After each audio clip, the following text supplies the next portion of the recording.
This, unfortunately, is a true story that happened to me. Ya vile nilikoniwa na mtu akitumia malenge. And he showed me something in his pocket. It was a red mbegu. At that point, he didn't call it a pumpkin, a seed.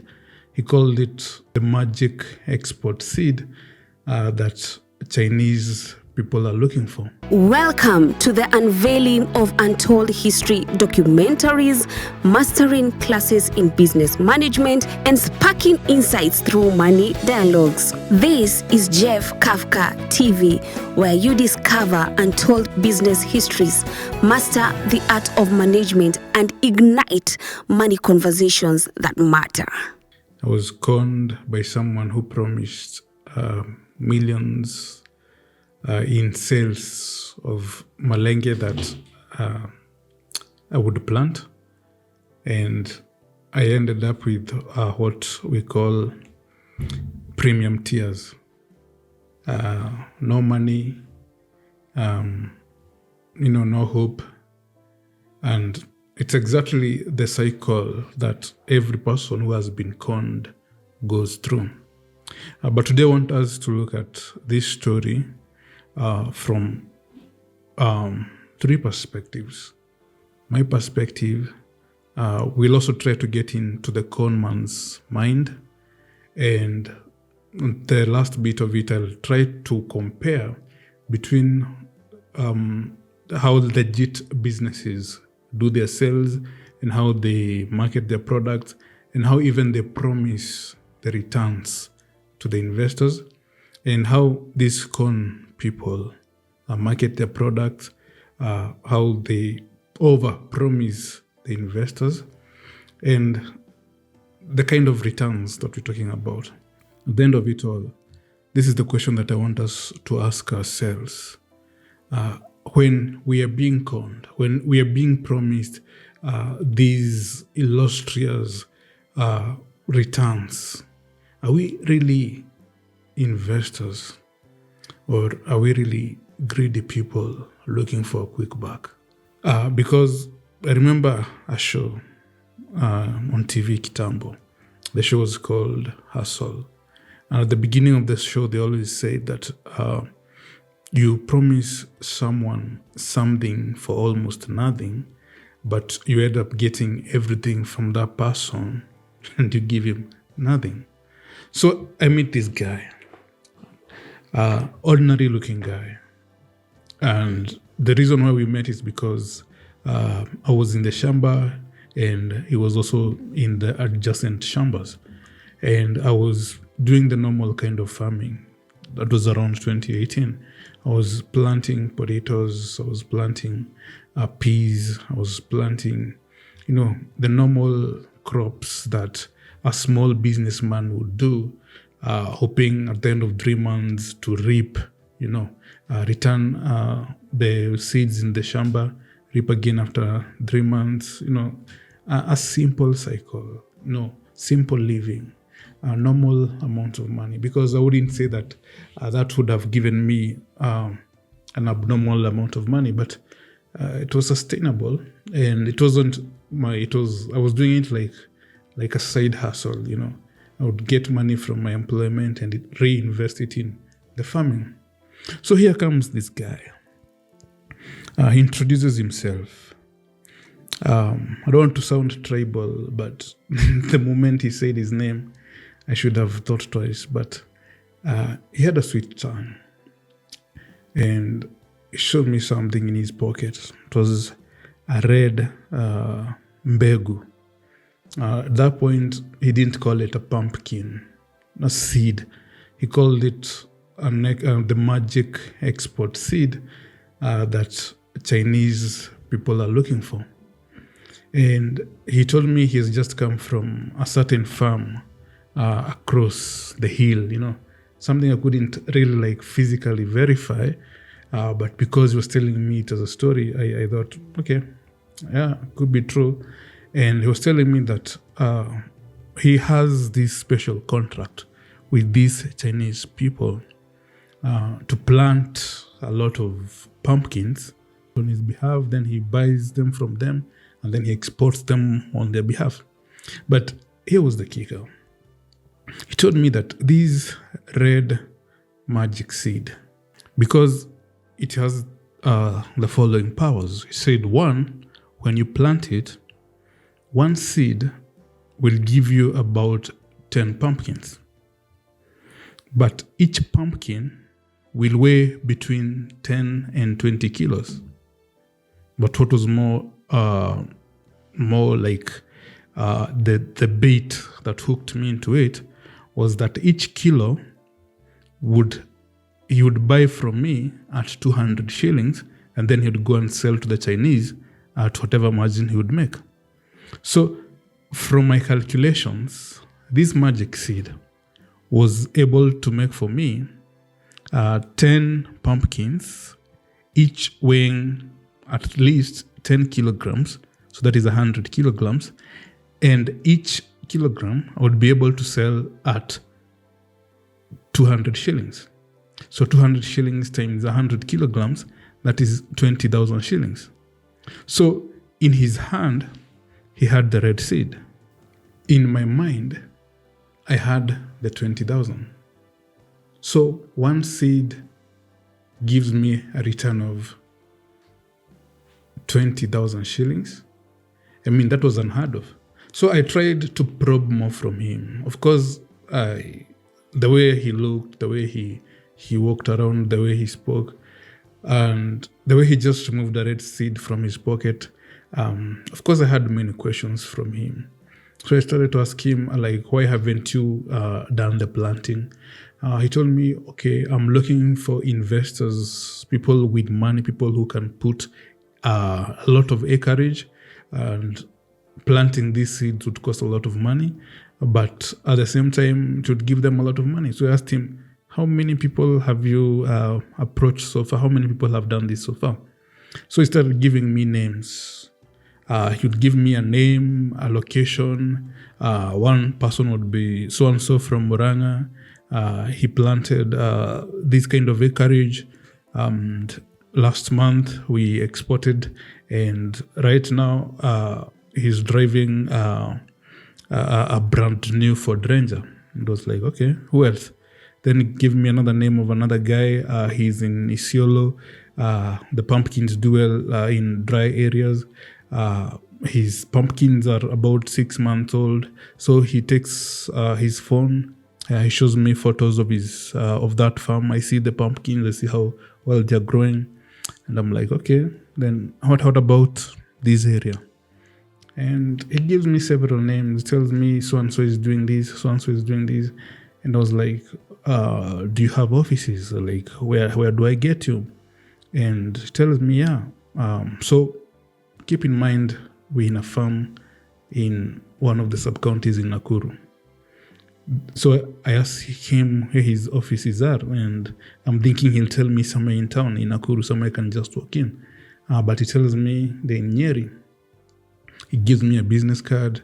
It has a building. It has an office number, the floor, and everything looks legit. And I'm like, okay, I'll come visit you. And he says, no, we don't do that.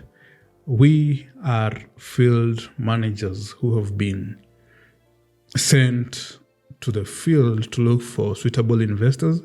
Once you've planted our seeds, you come to the office, you sign the contract, and we agree on the values so that you don't sell these pumpkins to anyone else, blah, blah, blah. So whatever else he said, sounded very nice to me. And being human, I would say I was kind of greedy, because I was looking at one seed, and on the other hand, I was looking at 20,000 shillings from that one seed, something that had not been done or heard of before. And then I asked him, how much am I investing? So that was the other issue. He was selling one seed for 25 shillings. So to me, it looked like the simplest money I'll ever make, that I'll invest 25 shillings on one seed and I'll make 20,000 shillings from the export. All I'll have to do is wait for 6 months between planting and harvesting. So the guy walks away and I continue tendering my potatoes, but he has planted the thoughts of the quick money in my mind. But since he was a con man, what was he thinking?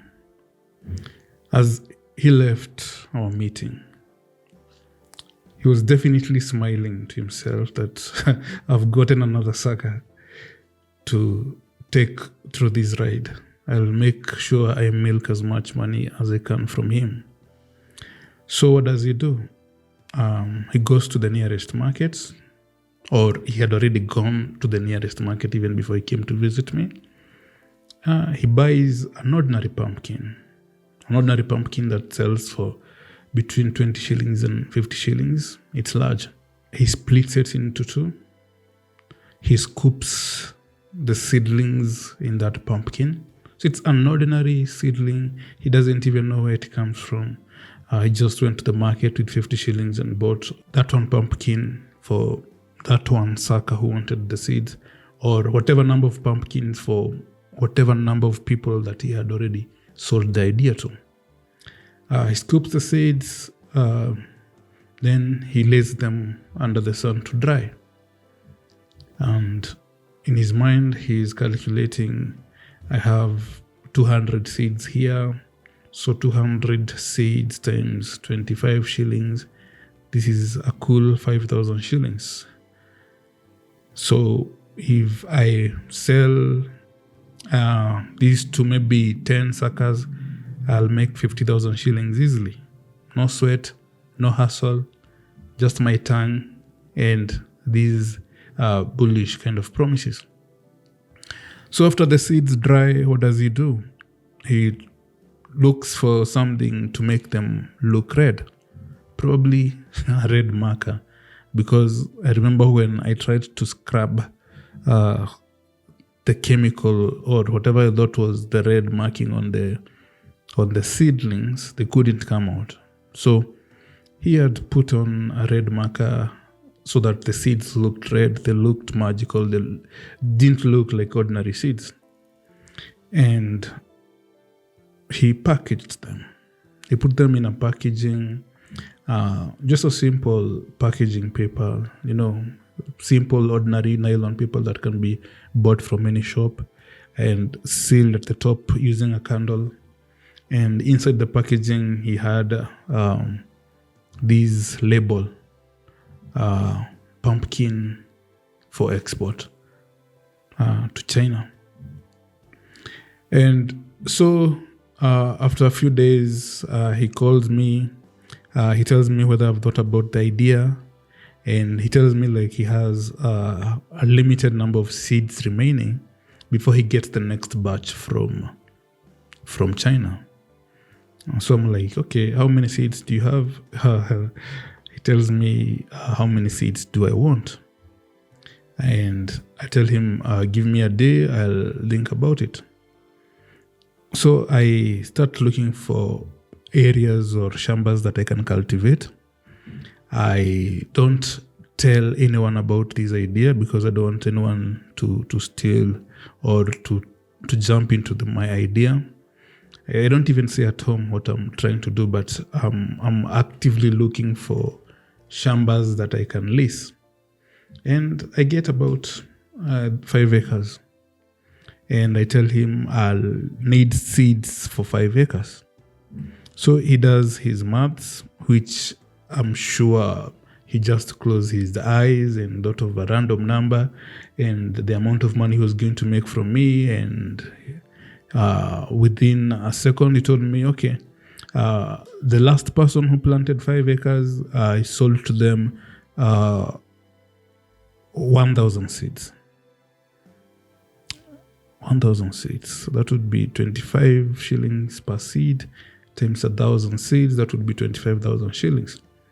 Okay, but how much would that be in my returns? So if I spend 25 shillings, I would make 20,000. So if I spend 25,000, I would stand to make an abnormal amount of money, an amount of money that would make me go to Mombasa and come back with a brand new pickup truck. So I said, okay, bring the seeds to me. So after a few days, I meet the guy. He's, of course, ordinary as usual. Nothing screams that he's, doing good or he's scamming me. Nothing extraordinary. He's just an usual friendly neighbor. We talk about the weather. We talk about the other people he has been selling the seeds to. He talks about the people who have made millions from the last export that he did the other day. And it looks legit to me. It looks legit to my greedy me, not the real me. And I buy the seeds. I transfer the money to him. He gives me the packet with the 1,000 seeds. And he gives me instructions on how to plant. I think he had to do that to make the deal look even more legit. So he said, for every seedling, you'll need to dig a hole that is about 3 feet deep, 1 foot wide. And you'll need to mix 50% of the soil and 50% manure. Do not use normal fertilizer. Only use pesticides. He gave me a list of the pesticides to use, blah, blah, blah. So he looked legit. So you can imagine now the kind of costs I incurred. One, I bought the seeds, 1,000 of them, 25,000 shillings. I had to lease the land, 5 acres. Each acre was 12,000 shillings. That was 60,000 for the land. I had to cultivate the land using a tractor, plowing, going back after plowing, another 15,000. I had to pay more labor for planting. Remember, he said that these seeds had to be in special holes, so I had to pay a premium for the planting, 10,000 shillings. Then kupalilia, kupiga dawa, the special pesticides that he had indicated, including the cost of buying them, another 10,000 shillings. Then there were some very dry days. Weeks would pass before the rains would come. So that would force me to look for a water bowser and go and water the pumpkins. Another 15,000 shillings. Then don't forget the miscellaneous, traveling to the shamba every weekend, the fuel, having to employ some people like to chase away the birds. I mean, there was a lot of miscellaneous, 15,000 shillings at least. So I would say, all in all, the project within the 6 months of me interacting with Mr. Magic Pumpkin was about 150,000. But remember what was on my mind? That I would sell the 1,000 seeds, the pumpkins that would come from it, for 20,000 shillings from every seed. So I was counting 20 million shillings in return. So me spending 60,000 shillings to lease the land, exhausting all my savings to do the project for 150,000 didn't look like much money at that moment. Then the seeds started growing. They started sprouting. I'll go to the shamba. I would smile. I would be happy. I would remind myself that I'm poor for the moment, but 20 million shillings on the list is coming. And 5 months passed. Every now and then, I would contact the guy, Mr. Magic Pumpkin, and we would talk over the phone. He would come to visit the farm. He would give me advice on what to do. And he would give me stories of people who have sold, pumpkins in the last 1 month. And, he would say things like, nimetoka kwa so and so anakuanga pale Nyahururu, and we sold his pumpkins were so many that they had to be collected by 4 containers. Imagine how much money he's made. And but then I could also see that he was starting to shine. He was now wearing a suit, although we were in the shamba, and nice shoes, and I could tell, maybe they were giving him good commission. And he also told me how he was planning now to take 100 acres and stop contracting people like me, because he wanted to do all on himself, because he had gotten enough commission to do the work. So with all these promises, he looked legit. So he told me, since my pumpkins have now grown, I could look at them as he had said, which if I had just done some due diligence, I would have known that normal pumpkin seeds would give out maybe 5 to 10 fruits. But with proper manure like I had put, the fruits would be even more, 10 to 20. And with the kind of pruning and pesticides and all those additives that I was doing, so they had grown big. They had, I could feel them, and some were weighing as much as 20 kgs. So I was happy. So I could see the 20 million in my bank account. Although at that time I was operating on negative, borrowing everyone I could, telling them, next month, hamtanijua. Anyway, so 6 months come, and it's time now to harvest my pumpkins. And we planned for the day. So my plan was to go to the shamba early with my boys, because I had already gotten a team of people who I would employ for the day to day. So that day we had to wake up early, go to the shamba, prepare for the harvesting. And we had to start harvesting early in the morning. Remember, this is 5 acres, and we're talking about hundreds, if not thousands, of pumpkins. And they needed to be well handled. And for him, his preparation side, Mr. Pumpkin guy, his preparation side was to come with the container, the tractor, the truck that would carry the pumpkins from my shamba to Mombasa, to the port, and export them. And so I called him at 10 a.m. and he told me he's waiting for the truck somewhere in Gilgil. So by around 1 p.m., we should be ready. So I push my guys, we harvest the pumpkins, we have these small heaps around the garden, and I'm telling them, this is how you become an investor, this is how you become rich.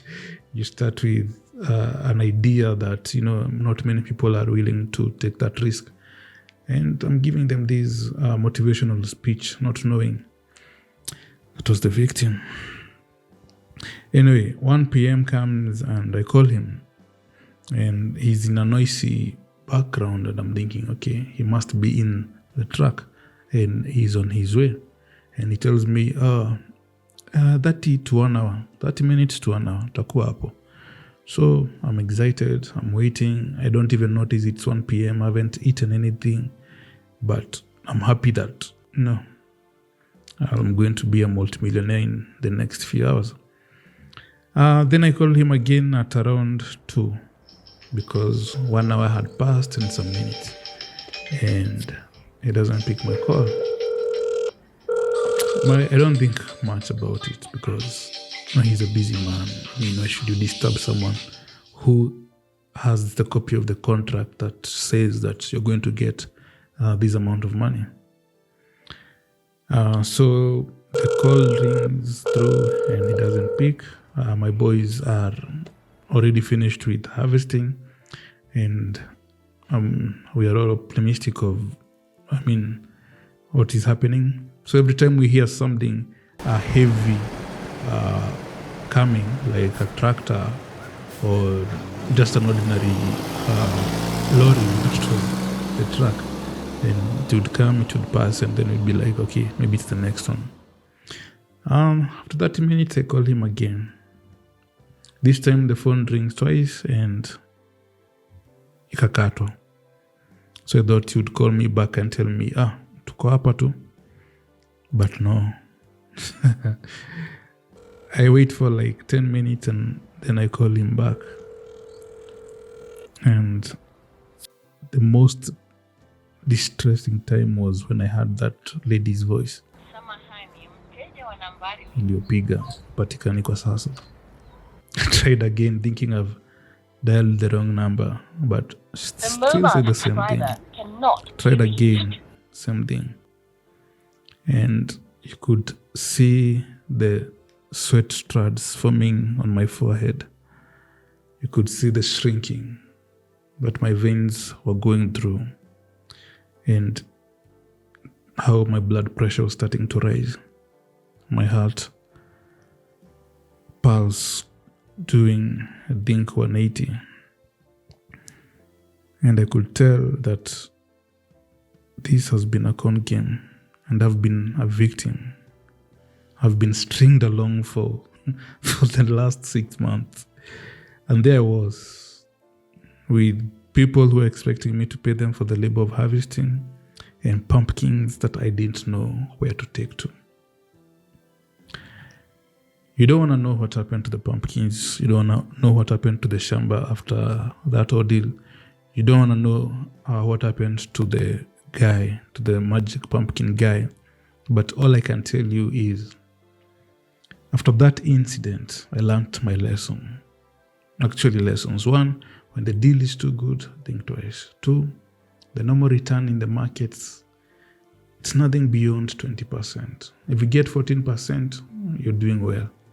But somewhere you're investing 25,000 shillings to get 20 million shillings. Lisikia wapi? Anyway, the third part of this episode, I wanted us to look at an analysis because in the recent past, we've heard of a lot of people being conned.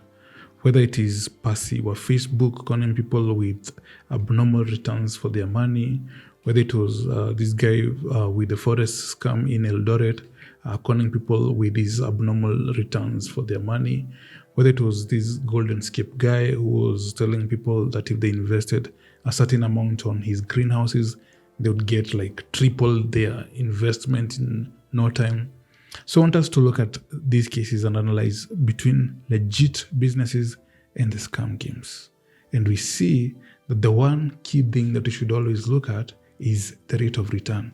If the rate of return is more than what these legit businesses give you, think twice. If it is abnormal, because at 300%, 200%, 1,000%, those are abnormal and unimaginable rates, then you're being conned. So continue watching. If you're not already a subscriber, please hit the subscribe button. Share this channel with your friends. This is JephKafka TV.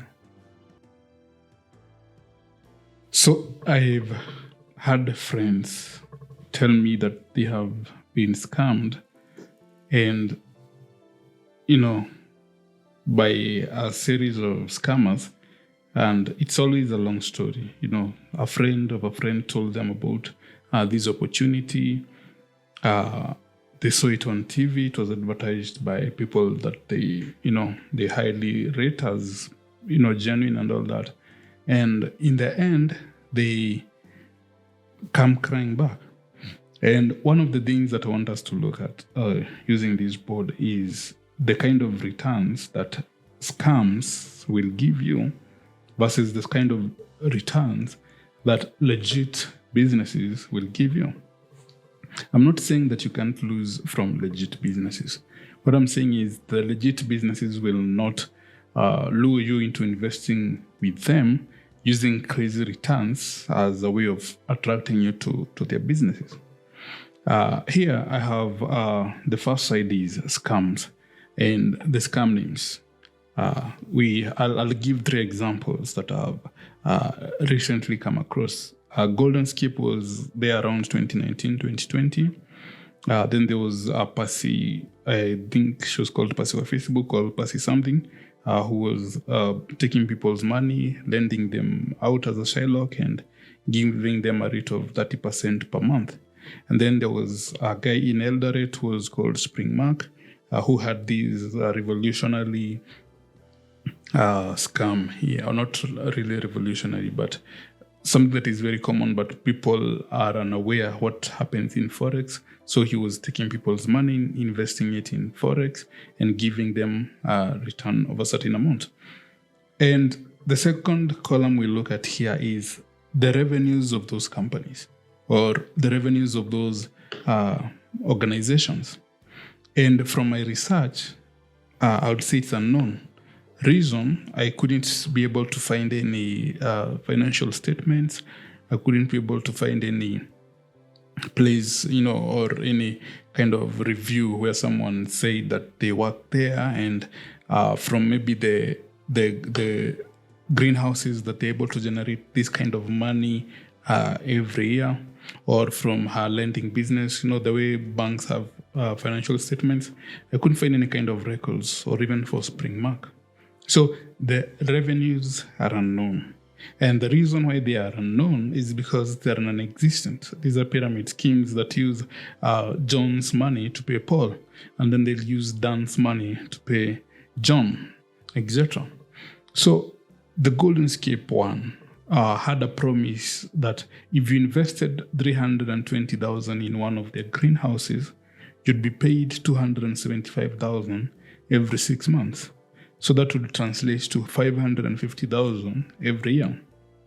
So if you invested 320,000 and got a return of 550,000, that means you'd be getting your returns at an annual return rate of 58%. And this is what that column is about, the annual return rate. So if you invested 1 million shillings at the rate of 58% in Golden Skip that has unknown revenues, you were to get 580,000 every year. So meaning in 2 years, you'd have recovered your investment. And if the company was to go in perpetuity, then you'd be getting free money, almost like 580,000 every year for investing a paltry 320,000 shillings once. Then there was the lady, Percy, who was in the Shylock business, or in the lending business. So her money was supposed to work such that if you invest whatever amount you invest in, you get a return of 30% per month. 30% per month translates to 360% annually. Meaning, if you invested 1 million shillings with her, you are going to get a mind-boggling 3.6 million shillings at the end of the year. So the more money you invest, the more you get. And this is where greed kicks in. You think, what kind of business can I start that can give me this kind of money? Then you find a person on Facebook saying, I'll give me 1 million, I'll give you back at 3.6 million. So you get into the bandwagon, and before you know it, your money disappears, because there's no business that can be able to sustain this kind of returns anywhere in the world. Then there was Spring Mark. Again, revenue is unknown. Return of 17% per month, translating to 204% at the end of the year. So again, if you invested 1 million shillings, what Spring Mark was saying is that he would give you 2.04 million at the end of the year. So your million would have given birth to 2 million, and you'd still have your initial investment working for you. So the question is, what do these scammers do to generate that kind of money that these legit businesses don't do, because they cannot be able to generate this kind of returns? And that is where this column of revenues for us remains unknown. Now let's compare these scammers to legit businesses. The first one is Safaricom. From reported financial statements that are public to everyone, you can be able to tell how much they make in their revenues. For instance, Safaricom had around 335 billion shillings in revenues. And you're able to break that down. You know what they do. They sell airtime, they have M-Pesa services, they sell data, they have business-to-business transactions, they are agents of the government. So they have many streams of income that give them that kind of money. Equity Bank. Everyone knows it's a deposit-taking financial institution that also gives loans. It has its own investments and all that kind of thing. And you're able also to know that it has workers, it has, premises that it pays rent for, it has utilities that it has to pay for. So the business is legit in that you know what it is doing, you know how that money is coming from, you know how that money is being used. If you asked Percy where that her money was being used, she wouldn't tell you. If you asked Spring Mark the same question, you still be in the dark. Equity and NCBA are in the same kind of business. NCBA made slightly more than Equity Bank, 61.5 billion shillings in revenue, while Equity Bank made 40 billion. East African Breweries Limited, another blue chip company that makes a lot of money. Again, we know what it does. It manufactures alcohol. It also is an agent of selling international brands of alcohol in Kenya. We know it has manufacturing plants around the country. We know it buys inputs from local customers. We know it has a distribution arm, all that. And again, they recorded a revenue of 124 billion. Then we have, I didn't want just to mention about local companies. So I looked for one international company that is locally known, that is Coca-Cola. Whereas Safaricom, Equity, NCBA, and EABL revenues are in shillings, Coca-Cola revenues are in dollars. And the revenues for the past financial year, in the 2024 now, was $11.3 billion. So internationally, Coca-Cola made $11.3 billion revenue. We know what it does. We know how it distributes its products. We know how it advertises.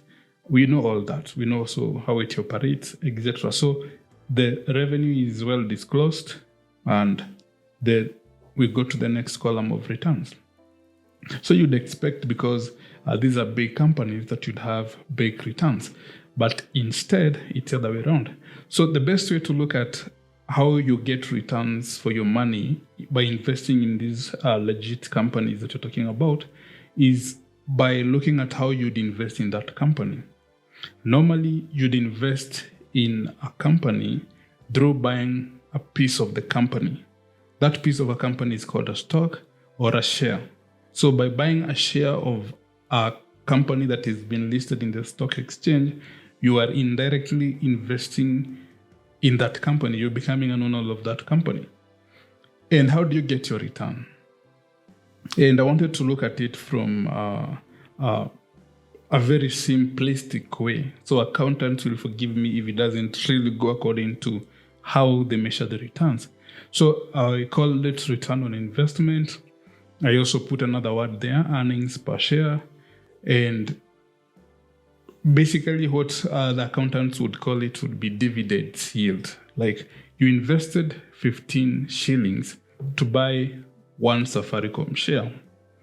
Then after Safaricom traded, it generated the revenues, it paid all its expenses, it got a profit. Out of that profit, then they determined how much was to go back to the shareholders. So the shareholders were given 1.2 shillings. So you invest 15 shillings to get 1.2 shillings in return at the end of the year. So that is how, investing in companies works. The other way would be looking at capital gains. That you buy the shares at 15 shillings, then you sell them 1 year later at 20 shillings, so you make a capital gain of 5 shillings per share. But we are not looking at that for now. We are comparing these legit businesses with the scammers in terms of their returns. So if we accept that as a measure of a return, then I would tell you, if you buy a Safaricom share at 15 shillings, you'll get a return of 1.2 shillings at the end of the year.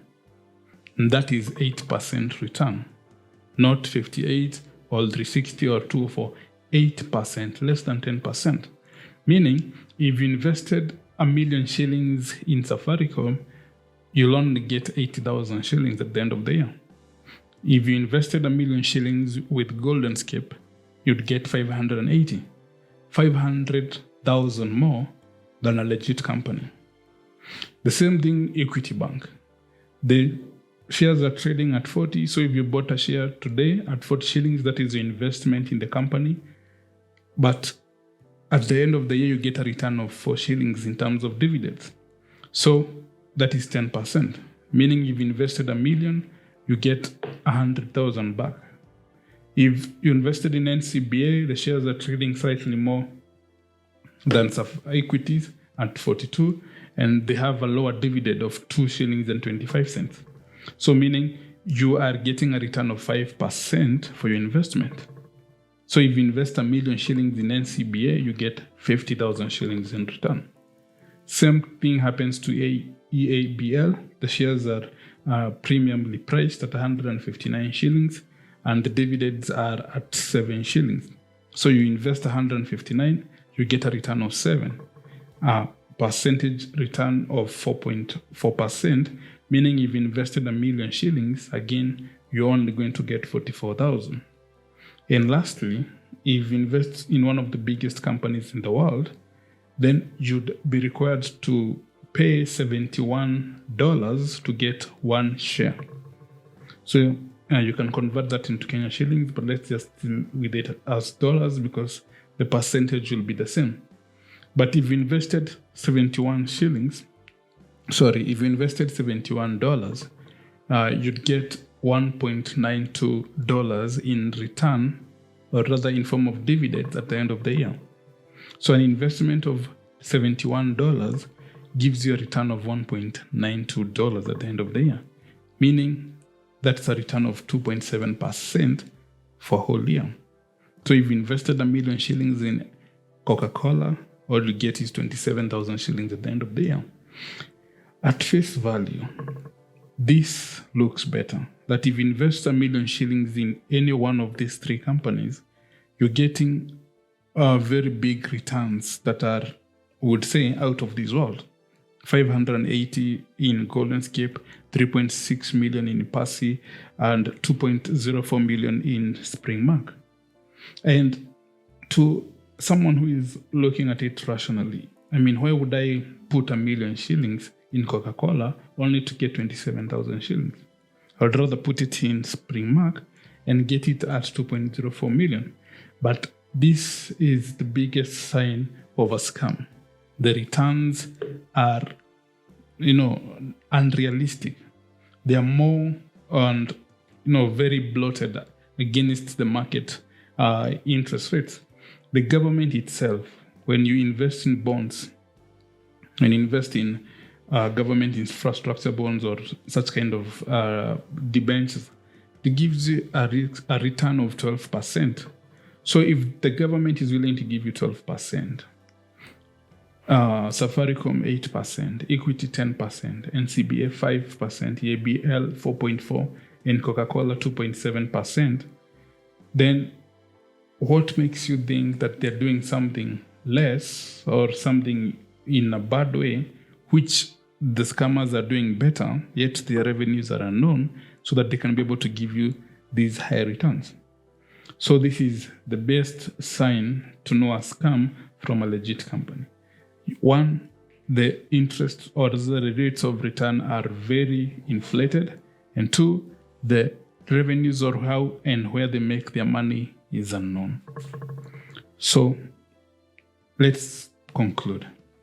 So I want us to discuss what are some of the things that you should look at when someone is pitching an investment idea to you, so that you can be able to tell if it's a scam. When the deal is too good, they say think twice. But here I'll say think 5 times. So here are some of the 5 things to look into when dealing with the person whom you suspect is giving you a scam idea. 1, guaranteed returns, which are a red flag. If someone promises you guaranteed profits, especially without risk, it's a sign of a scam. No legitimate investment can promise constant and risk-free returns. Always be skeptical of words like guaranteed, foolproof, or no risk. In finance, risk is unavoidable. 2. The pressure to act quickly. Scammers often create a false sense of urgency. No, they push you to invest immediately without giving you time to think, research, or even consult. Legitimate investments will give you time to consider your decision. If they pressure you to act fast, run fast because it's a scam. The third tip to look for is lack of transparency. Be cautious. If the investment details are vague or hard to verify, if you can't find solid information about the company, its founders, when it was started, how it has been running, if it has any financial statements, then it's a red flag. So research thoroughly. Check for registered companies, reviews from trusted sources, and ask around about the kind of investment that you're hearing. Then 4. Unregulated or exotic investments. Scammers often present unusual or complex investment schemes that are difficult to understand. It feels like you're being offered something secretive or revolutionary. It is likely a scam. The way they talk about Forex, the way they talk about investing in, crypto, things that you have no idea how they work, who is behind them. So they make it look complex. They make it look not for your class, but they can do it for you because it's revolutionary. But stick to regulated investments with clear terms. Verify the investment that it is overseen by proper authorities or regulatory bodies. And the last tip, if it is too good to be true, then it's probably not true. If the potential returns seem far too high compared to typical market investments, it is most certainly a scam. As you've seen in the board that I've just shown you, the Golden Scape gives you 58%, the Passy Lady gives you 360%, Spring Mark gives you 204%, yet traditional businesses, if you invest in Safaricom, Equity, NCBA, East African Breweries, or even an international company like Coca-Cola, the highest you can get is 10%. Coca-Cola gives you 2.7% return. So what is Passy or the Golden Scape guy or any other scammer doing that is able to give you 300% return on your money that Coca-Cola hasn't learned how to do? So compare the promised returns with standard market rates. If the deal seems beyond normal, it's a major warning sign. To conclude, people will always be greedy. People will always look for easy ways to make money. People will always want to get rich quickly. And scammers know this. And as you're speaking, someone is already scamming on how to come up with the next get-rich-quick scheme. But if you follow the tips that I've just told you, you'll be able to escape. So, until the next one, this is JephKafka TV. This is JephKafka TV.